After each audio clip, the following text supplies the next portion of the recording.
Hello, hello, hello, and welcome back to the StrawHatLucas channel. It's I, StrawHatLucas. As you can tell, a little bit of a different setup today. My camera has effectively crapped out on itself, so me and the brother Kube are both reactives today, but in some weird coincidence, Kube chose Afro Luffy as his reactive, and I chose Brooke. It was not planned by any means, but we're Afro fools today, and that's okay. That's what we like. How we doing today, Cube? I'm doing great. I'm gonna do something because I don't know if it's just Discord, but your voice is very staticky. It may be me. Give me 1 second. Yeah, it's the same thing on Discord. On YouTube, your voice is a bit staticky when you talk. Is that better? Much better. We still hear a bit of the static, but it's better. Okay. Yeah. There's gonna be a little bit of feedback. That's fine. All right. As long as I'm okay, good, no worries. I am ready to dive into chapter 1188 of One Piece. First up, we got this gorgeous color spread of the Straw Hats swimming with the sea turtle. Always love to see it. Hey, the sharks over there look like the quintets from Water 7, or not Water 7, Fishman Island. The ones next to Jinbei. You remember the five? One line. Yeah. San in. Yeah, I won't lie. I won't lie. When I saw this first time the cover art, it kind of made me think of the old theory about Pluton being a turtle because of the emphasis of the Straw Hats. Yeah. Sanji, Frankie, Luffy, and Nami. So it made me think. It's an old theory. People thinking that Pluton might be a turtle. Yeah. With the World Tree elephant and the World Tree turtle. So yeah, shout out Oda as well, confirming more that Frankie and Robin are indeed a couple. Look at them, always together. Well, let's dive in. Hello. Come in. Shh. Hello. What? Huh? Chapter 1188. Vohu. Who are you? Moo. I am Emu. Who art thou? Oh, me? I'm Joy Boy. Indeed, Joy Boy is long dead. So, why dost thou remind Moo of that time? How should I know? Classic Luffy. Yeah. Oh, look at this. Huh? He dodged. Below us. Down. The fact that the little flames are speaking makes me think more and more about the multiple souls in Emu's body theory. Do you know what this also makes me think of? What's that? Remember how we talked about certain Delphoid users acting weirdly, like they know stuff about their food that they're not supposed to? Like, best example is Luffy Gear 5, Khalifa, and Enies Lobby. Knowing certain details of uses, and or certain fruit users saying they just had an instinct of acting this way, right? Yeah. I'm wondering if the way the flames are talking to Emu is how it comes for Delphoid users. That voice that Blackbeard and Luffy, that Blackbeard talked about. He talked about he heard his fruit talking to him almost. Yeah, I can hear almost guiding him. Yeah, guiding me. Yeah. The way they're talking is not having conversation. They're just telling him like, fun fact, he just dodged. Change the aim, So it's interesting. Like, this could be how it is inside the Delphoid user's body, what he hears. Yeah, maybe those are the demons within the devil. Yeah. Excuse me. I sneezed. Emu gets punched, or Luffy gets punched in the head, sent to the ground, kicking and screaming. Oh, he's kicking in the ground. This looks like his Luffy's fruit as well. Right? Oh, Luffy, please no, not the blackface. That is no good. Don't do that. Don't do that, Luffy. No. A lot of good action here. Luffy popping up, swinging on Emu. Emu dodges, brandishes his sword, or what is the name of that? It's the same kind of weapon Whitebeard has. I can't remember what they're called off the top of my head. Yeah, Nagitana, no? Nagatana, yes, thank you very much. I think that is right. Luffy brings out hits And he says, ugh, I was able to hit you before. Emu sends out another omen towards Luffy. Close one. Yes. So I've got something. I forgot something interesting. I saw that on Reddit when the chapter came out with the last page of fight, right? That's because of the exchange. They made a parallel that it's very similar to the movement that Emu was doing. Whitebeard was doing against Akainu after he killed Ace. Ooh, yeah. Sending him down. He avoids it, sending him down, and then using his Nagitana, because you brought it up, using to block and then counterattack. Like, it's so much put some frames that it is similar of the movement of Whitebeard against Akainu, which is interesting. That is interesting. Yeah. They're chasing me. Are those supposed to be bombs? I love when Luffy goes all like spin wheel, eye poppy cartoony. Gum, jet, Gatling. Boom, boom, boom, boom, boom. Ooh, Emu is taking notice of him saying gum, genie. Oh yeah, I saw your fight with Loki, and I won't let his death be in vain. What was okay? Whoa, is Loki dead? Also, what the fuck is this thing? What is this, dude? I'm loving this. I've been telling you, Delphus is gonna come in magic, and I'm so happy that he did a genie form. I'm wondering if it's because of Emu. You know how he always uses Delphus to fight based on his opponent. I'm wondering if he sees Emu as a devil, so he became a demon. A genie is a demon. Yeah, and became himself a demon to fight Emo. I see what you're saying. I'm still alive, you moron. Oh, hey, look, you're alive.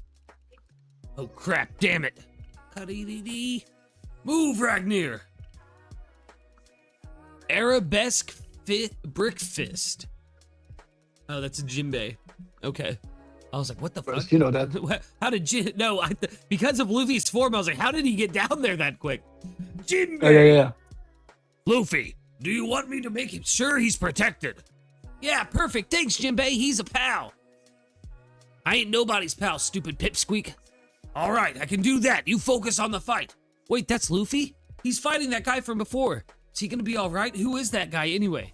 The only people higher than the Knights of God are supposed to be the 5 elders, as far as I know. So maybe he's the Knights commander? I bet that's it. There's no group more shrouded in mystery than the world government. Well said, Brooke. Hey, Brooke, she's almost out. Ah, Princess Shuri. What's our next step? What does one do with a frozen person? Well, let's see. When Robin and Luffy got frozen, they've been frozen before? Yeah, he wasn't there for that. Gunko, couldst thou not break that ice? A man with an afro calling Gunko Princess Shuri. Could it be? Caught you slipping! Caught you slipping, bullet. Holy crap, Luffy is getting crazy. Were you not watching earlier? Watching what happened to Loki despite his size? Oh shit, it's got his beard. Stigma. Man, Emu's attacks are crazy, dude. Yeah. Blade of Nothingness. Vohu. Oh man, I need to turn up the reaction a little bit. YouTube will not like how much of the chapter I am showing. Give me 1 second here. Yeah. Sorry, guys. I've got something with this page. Oh, while you're preparing it with the last page, I will lie to you. I know it's endearing, but I do hope after this arc, someone for the crew is gonna say, "Yo, Nami, yo, Luffy, what's up with your Delphi now? What are those weird forms? Why is it not questioning it more?" What is it? Sorry. You know? Why are they not questioning more his new form? Especially since, Nami found out about the fruit in Egghead. Yeah. That is related to a god. Why is it not having conversation about his fruit? I want to see them questioning. Yeah, we need to see that, because they've already questioned it a little bit in Egghead, but they've not brought it up to Luffy whatsoever. They know that he's being called a god as well, like you said, so that is weird. Exactly, they should be. About it. Maybe it's off screen, and we're gonna get a flashback moment of that whole exchange. But that's because, or else I do agree. The Straw Hats being dense, because it is true that dude, he turned into a big ass genie. Yeah, that's crazy, man. Blade of Nothingness. Vohu. Yeah. We see. Yeah. So the chapter title. Yeah, there's the chapter title. He spins his what is it? Naga, Nagitana. Nagitana. Yeah, Nagahana, into a sword. Nagatana. Katana. Yeah, and he spins it. It turns into one of those little omen thingies, and then it turns into a sword. He calls it the Blade of Nothingness. This is interesting. So there's something interesting I kind of saw with Ibu. What's that? And it makes even more sense of why they gave for resources. Don't you find it weird between the way he do Mercy, the subbing circle, right? Omen, and now this. It feels like Ibu's abilities work similar to Rouge's Delphoot. That we saw, that makes me think we're gonna get Rouge next arc because of that. That he channels things. It's not his own energy. He converts energy from the outside. Like Sebastian Shaw from Marvel, the guy from First Class. Yeah. The forest dried out. The view is clearer now. Oh man, he literally killed all the fucking leaves. Yeah. Same from up here. Of course, I know that thou art not Joy Boy. Huh? Ugh! Go. Joy Boy was not that this week. Jesus Christ, dude. Luffy got crocodiled by Emu. Yeah, he got the crocodile treatment. Remember? You're too weak to fight me, and then stabs him. Yeah, and then think about what Alabasta recommended. Or not recommended. That was Oda's original plan was to stop after Alabasta, so he probably test what Emu would be doing to Luffy with Crocodile to some degree. I'm convinced of this. After this chapter, what Vegapunk was saying about they use but remember, they mentioned all HA weapon, but they said they use an HA weapon to destroy the Lucia with a power source, right? The Muzzle Flame. When we saw the attack, Emu was controlling the attack. I'm convinced even more than that. I think Emu's an HA weapon. I think Emu's coupled to an HA weapon. And I think that's what Vegapunk was mentioning. Like, it was Emu. The Muzzle Flame wasn't for that HA weapon. It's to Emu's resources. And what fuels his power. I'm starting to believe he's actually an actual HA weapon. Because look at those abilities, dude. Take. Yeah, it's. This is not just hockey or Delphin abilities. This is something more. Well, with his Devil Fruit being called Devil Fruit, like, it's obvious he can tap into multiple forms of power. I mean, let me go back to the beginning of the chapter. That looks like he's using some kind of gum technique right there, right? Like he's stretching his arm in a way that either the Mochi does or the Hito no Mi model Nika does. Yeah. Like, that's very interesting. And then the weapon fake makes you think of similar stuff that we see with Mr. Street's Devil Fruit, Treble's Devil Fruit, or Mr. One's Devil Fruit, or Baby Five's Devil Fruit. Both fakes us into a different weapon. That is interesting. Dill said it. Sanji said it best. Vegapunk said Luffy was a god, and Sanji basically said, "Who? That dumbass?" That is a good point, Dill. It is interesting. It does power system revolves in channeling outside energy to make his own. Yeah, it makes me think of, we talked about Romance Dawn, the original like blueprint for One Piece, back when Emu was first introduced, and about how their abilities may come from the same as the enemy there, who used magic to summon things out of thin air and stuff like that. I'm wondering if that is what Emu's doing. It's just been more refined over the past, however many years since Oda first wrote it. So now it's become these black spirits that transform into the abilities instead of just pulling it from thin air. Yeah. Can you go back to the first page? Yeah, of course. So you know what's interesting? You know what this reminds me of? Hello? Who is this? Who is this? It's Mr. Zero. I'm Mr. Prince.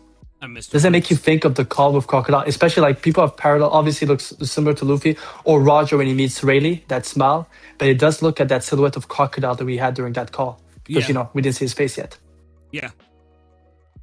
Who's that? So I am now even more convinced that Joy Boy is a moniker he gave to himself. Just like Sanji did with Mr. Prince. Remember? Yeah. They were then looking for Mr. Prince. And it explains how Zebank's never heard the term Nika, which people think is also a nickname because it's just a sound effect for grinning. And then you have Joy Boy. I'm wondering if the name Joy Boy and Nika, some of those people, Emo and Zebanks, know them through different names before. I mean, it could be. It's a nickname. Yeah, it makes me think it's really nicknames. Like, I'm still convinced the name of either Nika or Joy Boy will be Binks because of the Big Sake song. Yeah, I mean, it's definitely a possibility. I think Joy Boy being Binks is. I like where you're going with the idea of him giving himself the nickname Joy Boy, because Emu, picked up the phone and he was just like, "Oh, I'm Joy Boy."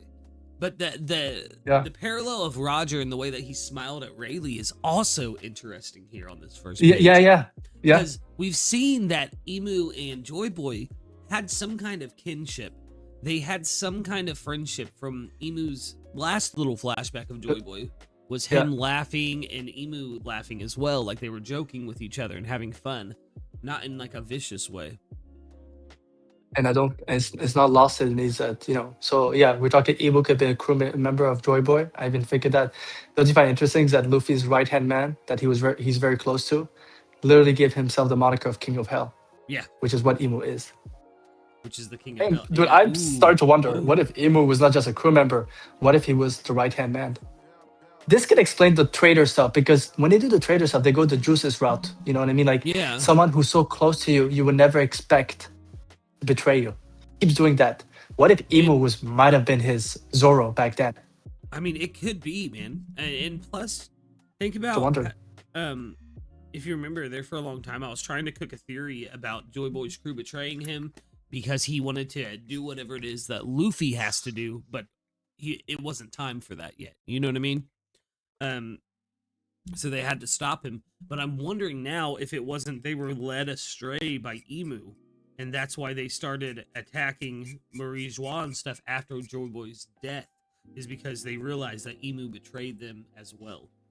You know what I mean? Like, Emu was like, hey, we have to take down Joy Boy. If he does this, it'll destroy the entire world. He doesn't understand what he's doing. This is going to be a catastrophe. In reality, it was Emu saw, if he does this, I won't have the power I have now, kind of thing.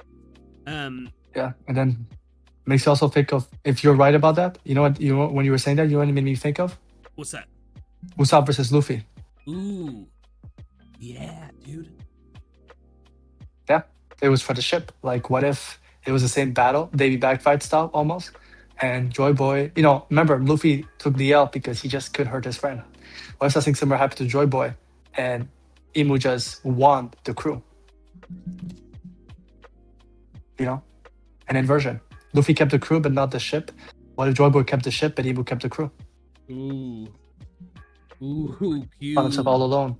That is cooking. And plus it goes back to just how important of an arc both that whole saga is. Like, Water 7, Enies Lobby, but also Long Ring, Long Land. We've talked before about the importance of the Davy back fight. Maybe that's what happened. Maybe Emu defeated Joy Boy in a Davy back fight, took his whole crew. Which we've always wondered why Emmett said, I'm sorry. If you were forcibly taken from your captain by the enemy, that's a good reason to apologize. And if you think about it, we're talking about the inversion of Usopp right now with Luffy's fight. Think of the inversion of what Usopp did afterwards, like what Usopp did. He became, we're not gonna make the gag, so he became Sogeking and he burned the world government flag. What if whoever Emu was, he became Emu and he created the world government? Yeah. Perfect inversions, It kind of makes you think like, that could be it, Yeah. That would be interesting. 1 second. Go sit down, baby. Sorry, Ivy's like right next to me. No worries. I think that is true. I think that there's gonna be some kind of turning point between the. Oh man, sorry. I read I read fucking Vex's comment just now and it made me laugh. Oh man. But there is going to be some kind of inversion between the Straw Hats and Joy Boy's crew. Something that almost happened to the Straw Hats that did happen to Joy Boy's crew. I'm thinking, with you bringing up the Davy back fight and the treason thing, remember what Zoro said too at the end of Enies Lobby. If we let him back without as much as an apology, I'll be the next crewmate to leave. Yeah. Maybe And I want Joy to. Boy made that mistake. Maybe Emu said, if you let this person back without an apology, I'll be the next person to leave. And that's what happened. You know what I mean? Yeah. It's just I'm gonna look at the chapter where we're talking about it, but it kind of makes me think of what you're saying is. So you're saying like like something happened obviously, and we're getting a different we're leading to that moment, right? Remember what Brady said? That's why I want to look for the chapter. But remember when they asked about Laugh Tale and everything, and Robin about the D and everything, right? They Shade Kingdom, the World Voice entry. Remember what he responded to her? I could tell you, but when you're gonna come to Laugh Tale, the conclusion, the decision you'll make will be different than ours. Yeah. He, based on your experience, he did talk about their travel. Like there'll be a decision they'll have to make. What if it's like in this version, there was a decision that was made that led to the creation of what Emo became. You know what I mean? Yeah. And they have to undo this, which makes you think of a bit of Star Wars. If you think about it, the whole point of Star Wars is to undo a wrong that happened a long time ago. Yeah. Anakin finding himself in the same situation 27 years later on, but this time his son guided him to the light, not the darkness. Yeah, bringing balance to the Force. Like, you were supposed to help me save the world, not leave it in flooded ruin. Yeah. Emu, you are my brother. I hate you. Sorry. I got taken over by the Revenge of the Sith. Yeah, no, that's so interesting. And plus, like with all of the trees and flags that we've seen throughout the series, everyone thinks we're seeing that, there's a possibility Zoro's gonna betray Luffy. Nah, I think that the trees and flags we're seeing throughout the Straw Hats is because that's what happened to Joy Boy's crew.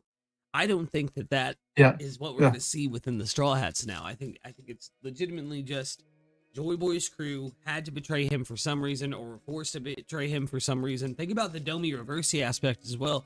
If they got fucking Domi Reversi'd, of course Emu could control them and have them betray Joy Boy. And plus with the Rocks crew stuff, like, they committed the ultimate treason, and betrayed their captain or whatever. That's what everyone thought because of everything that we knew before God Valley. And then once we saw God Valley, we realized, so it was kind of treason, or would have looked like treason on Newgate's part, because he joined up with Roger and Garp to fight Rocks, but that's only from the outside. On the inside, it had to happen, right? So I really think that all of this points to Emu either Domi Reversi'd Joy Boy, or he Domi Reversi'd Joy Boy's crew, and they came after Joy Boy. Yeah. So I am at the chapter. I found it, chapter 507. What Rady said is a bit more interesting. Okay, yeah. So when he says, the answer you will arrive at may be different from ours, even after you see the world in its entirety at your own pace. Yeah. The fact that second part makes me think of, remember how we know that Roger went around the world twice, right? Yeah, of course. Had to circumnavigate twice, yeah. Yeah. What if the problem of Joy Boy's crew at the time is the decision they made? It was before Joy Boy saw the world in its entirety. It's a bit like, think of Luffy pre-time skip, right? But by post-time skip, his way of how he sees the world because of what he went through after Enies Lobby. Enies Lobby was like versus Bubble, and all the stuff we saw with Usopp and was Water 7 before Enies Lobby. So what if originally everything that went down is Joy Boy's crew were doing the stuff, but they were blind of some of the stuff that led to the mutiny. And then Joy Boy might have learned, after surviving, living, the last couple of years by himself, it could be that, like, think of Whitebeard. The same thing as Whitebeard. He had an enlightenment after the Rock's downfall. That's why he became a different person. Yeah, he met up with Marco's dad, and started gathering sons, as it were. Yeah. But before that, he was all about himself. He didn't care about having kids. Yeah. He had his dream of having a family one day, but he had foregone that dream to do whatever it was he was doing with Rocks. You know what I mean?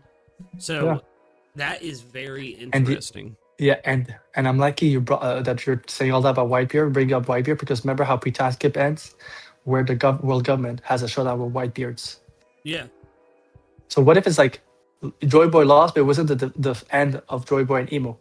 And then there was that's at one point Joy Boy had to come because Emo did something to one of his crew members again, or someone close to him, after he lost everything. And then just like that, it's the downfall of Joy Boy, that big battle. Yeah. because it's very similar to Whitebeard. But yeah. Ooh, like I said, this chapter is really good I think it is for as free well. crafting.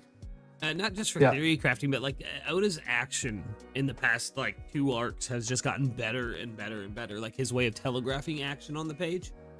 Yeah. I think he's did a really good job in this fight with Luffy and Emu. But the Joy Boy stuff at the beginning is the most interesting. Like I keep coming back to that and the phone call aspect of it. Yeah. That is interesting. No, I keep talking about, if you look at how Crocodile was moving with Works and Mr. Zero, it's very similar to how Emu is running the world, and Planetopia is literally Emu's kingdom, if you think about it. And instead of withholding the rain, they fear the rain in, like, there's, And the fact that Crocodile's and the fact that Crocodile's ability is to literally remove moisture, whittle everything. And look what Emu does at the end of the arc, end of the chapter with his sword. Kills all those trees. Yeah, like removes all the water almost from it. Which actually someone brought up, it's very similar to how Saturn died, if you think about it. Yeah, dried it out.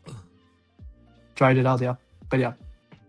Oh yeah, definitely. I'm liking the writing of Emu, but it's making me even more convinced. First of all, Urouge will be, people saying he's not relevant after what we're seeing.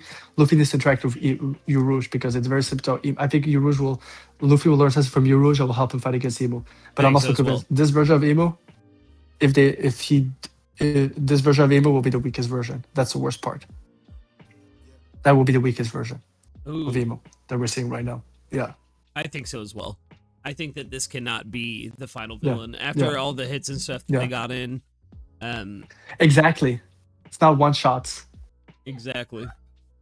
Yeah, Will in the chat said Joy Boy did an Obi-Wan. That's exactly what I'm thinking. I'm seeing Emu as like Anakin Skywalker and Joy Boy as Obi-Wan. Now, if only we could find that missing Star Wars One Piece crossover from the Force Awakens theatrical release in Japan. Maybe that has the hints we're needing. Yeah. There's a, but yeah, so it, like I said, it is very interesting. Like there's something definitely that he's trying to. I still want to know the reasoning with the chapter. Like I do feel like we're gonna get. I honestly think that the only way they can defeat Emu, they're not gonna. I mean, they can't defeat Emu right now. Low-key is basically can barely move. What happened with Luffy? There's no one comparable. It makes you think in 1 or 2 chapters or in 3 chapters, Shuri's gonna wake up. Think about it. Her mind might be back, but anything on her body will still be the same, right? Yeah. What if Shuri could rescind the summoning circle? Ooh. Or maybe they can remove it. Think about Chopper. She's the one who activated. Chopper's a doctor. What if he can fucking remove and we saw that he can remove Emu's presence from people with the Domi Reversed Giant. We were shown that because he's probably going to do the same thing to Shuri. Maybe he can break the pact because of whatever it is that he is. Yeah. Yeah, and think about it. If she does survive, but I've said this as well. Like at the beginning of the arc, the way they were moving her hand, like she was limbless, it could be a thing that Chopper will find a way to get rid of her arm. And if it, like you're true, the pact is broken. Anyone who came through the storming circles are removed. Yeah, and that's true. Because they did, they came through that means. I have like one last little thing I want to theory craft on before we get out of here for today, and that's the Bohu thing, like his sword. Why is that the title? Obviously we saw the sword this chapter, but the fact that he's calling it the Blade of Nothingness, I think you're right about Emu sending the world into some kind of void for 100 years. Like the Void Century isn't just a metaphorical, they erased all the history and all that. It's legitimate, like he sent them into the abyss for an entire 100 years, like for a century. Emu ruled over the world while it was shrouded in darkness. Think of the second world. The world is, or was it the third world or the second world, with the whole line about chaos and shrouded in darkness? Let me look up the Harley real quick. Always got to come back. Also, fun fact, I just googled to see Vohu, and one of the definitions of Vohu comes from Old Hebrew, biblical Hebrew phrase. Really? Which Vohu mana, which means good purpose or good mind. It's the second most important prayer in the religion. I mean, it fits the theme of emo with all the prayer stuff. So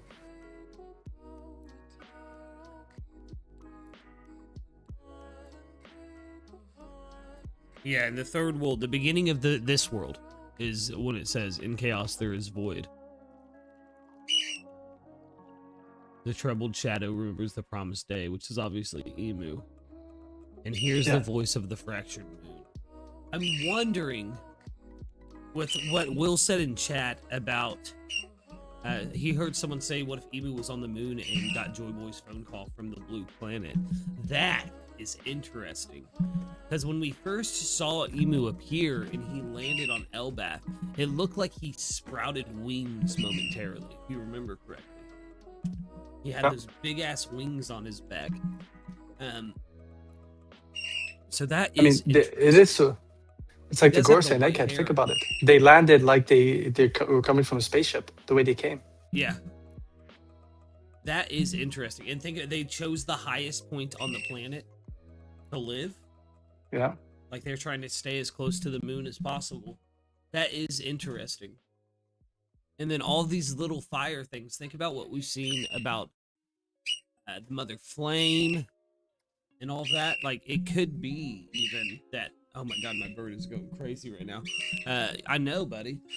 I'm excited about the One Piece chapter as well. But it could be that those flames are depicting Emu's omens here. These little black flame balls that he's shooting out.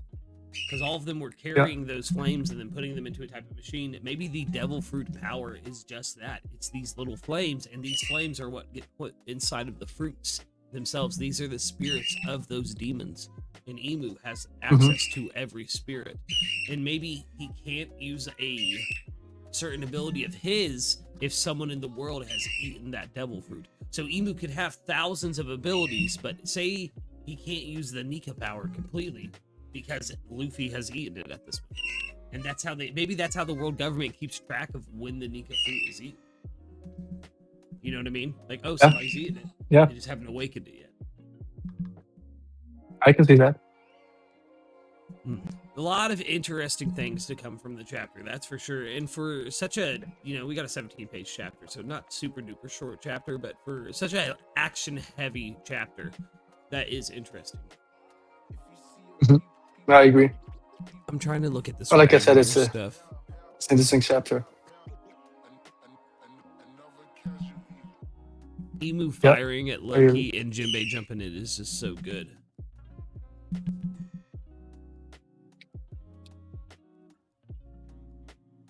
Oh, man, yeah, because they're not even... Like, only Nami is the one that said, wait, that's Luffy? Like, even Usopp rushed past it. Those are the two, like, most logical Straw Hats. They will always call some shit out. You know what I mean? Like, oh, God, we need that conversation. We need it. And then Brooke coming in here and just fucking cold stunting and talking about the world government is just so well done. Brooke has been getting so much time to shine. So is Frankie this arc. Like, I'm so excited for my boys to be back. Oh, yeah. Like, so yeah, I think that brings us to, we do have a little bit of discussion to do on chapter 1187. Let's start out. What did you rate that chapter, brother? The chapter before this one? Yes. For me, it was a good 8 out of 10. Good 8 out of 10. Yeah. Yeah, I think I gave it around the same. About an 8.5, I believe. I really enjoyed Luffy punching the fuck out of Emu. I mean, I think we all did. I think the best bit of the whole last chapter, at least, I know you guys on screen can see me like running through this thing super fast. I think the best bit of the whole chapter for me was Frankie and Brooke trying to touch the ice for Shuri. Yeah. Dude, I laughed. Yeah, I laughed so hard at that, man. But yeah, it was a good 8.5 out of 10. What's final thoughts and score for this chapter then, brother? I'm gonna give it an 8.5. 8.5? And there was a bit of lore at the beginning. Emu was talking a lot, so that's cool. But I just think the fighting sequences, One Piece is not the best at when it comes to in the manga showing good fights, and I do think they're going good fights. And And I did not expect, even reading the spoilers, like, we're finishing the last chapter. Did not expect this chapter would end with Luffy getting stabbed. Yeah. The plot twist is. I, weirdly enough, so wait, what did you give the score? What was your score on it? 8.5. 8.5. 8.5. Another 8.5. Very good. Yeah, I actually, weirdly enough, on the last podcast was talking about how I thought Luffy was going to get his shit rocked. I thought he was going to get beat up for sure. Did not expect it to go this far, obviously. I mean, he got crocodiled in Alabama. Like, he just got skewered entirely. Other than that, the build-up during this fight, the exposition, the Gum Gum Genie is still... I'm racking my head on that so much. Like, where did he even get this idea from? You know what I mean? Like, what made him think to go this route? And not only that, but if you look, it's the very cartoonish style genie kind of depicted in Aladdin as well. So that is very interesting to me. Like, he's got the anklet or the bracelets on and everything, which are what bind him to the lamp. And like, that's just, it's like I said, it's very interesting to me. He must be definitely connected to the memories of that fruit. Like, someone had that ability to turn this way. Or something. Yeah. That with the I'm Joy Boy thing, like, what a way to start out the chapter. I'm giving this a solid 9 out of 10, man. The action was there. We got a little bit of Joy Boy lore. We got to see more examples of Emu's power. We got the showing from the Straw Hats. Like, this had the makings to be a 10 out of 10. It just didn't hit there all the way for me. But a 9 out of 10 for sure. I mean, this was a good chapter. Are we getting a break next week or no? Yes. Yes, I figured. With that ending, I figured Oda was going to give us time to kind of cook and dwell on what has happened to Luffy here. Very solid chapter, though. Very, very, very solid chapter. Emu drying out the leaves was cool as fuck. Like, the blade is still... I'm wondering about that blade and the name much more now. Especially with that old Hebrew phase you had said as well. I'm definitely going to look into it. Because when I first saw it, I thought Hindi, for sure. Which kind of ties to what we were talking about with Zoro being the first mate. And potentially Emu being Joy Boy's first mate. There's a lot to kind of pick at here when it comes to theory crafting. I think this chapter, like you said, it is a theory crafter's dream. No, yeah, it's like it has everything in this chapter, I think. Yeah, I think so as well. With that, I think we're going to end out today. We will see you guys here in 2 weeks' time. Apologies for last week. We both were just a little too busy to make the stream happen. But we are trying to get back into our regular schedule of doing this every Sunday, with the officials dropping. So make sure you stay tuned. Yeah. Thank you very much. Kube, anything to say to the audience before we head out? Nope. It was, I'm just excited for the rest, like, to see what happens next, where we're going with this, because I really don't know how they're going to deal with Emo. Yeah, I don't either. Getting in the summer circle. Or unless his, like, little timer runs out, like he's Nika or something. Like, that's how I could see them end up dealing with him, you know what I mean? All right, with that, I hope everyone out there has a wonderful, wonderful night, and we will see you again soon.